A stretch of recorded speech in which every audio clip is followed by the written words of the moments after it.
Power star Pawan Singh Khesari Lal Yadav को दिखा दिया औकात। तो क्या है पूरी खबर, सब कुछ आपको इसी वीडियो में बताने वाला हूं। तो चलिए इस वीडियो को स्टार्ट करते हैं बिना समय लेते हुए।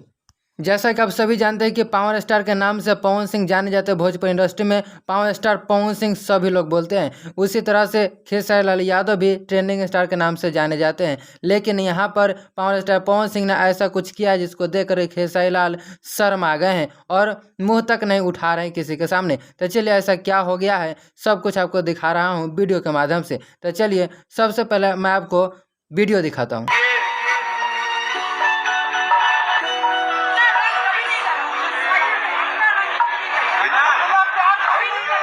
जैसा कि आप देख रहे हैं कि भोजपुरी की इंडस्ट्री का शेर कहे जाने वाले पावर स्टार पवन सिंह किस तरह से उनको स्टेज पे बाल्टी के बाल्टी उनको फूल की बारिश की जा रही है उनके शरीर पे, जिसे देख कर पावर स्टार पवन सिंह बहुत खुश नजर आ रहे हैं। इसको देखते हुए खेसारी लाल यादव की हालत हो गई खराब और उन्होंने बोल दिया कुछ ऐसा। खेसारी लाल यादव ने बोला कि पावर स्टार पवन सिंह हमारे बड़े भाई है और मैं उनके छोटे भाई हूँ। उनका सम्मान यानी कि भोजपुरी का सम्मान और मेरा सम्मान सब एक है, सब एक साथ है। हम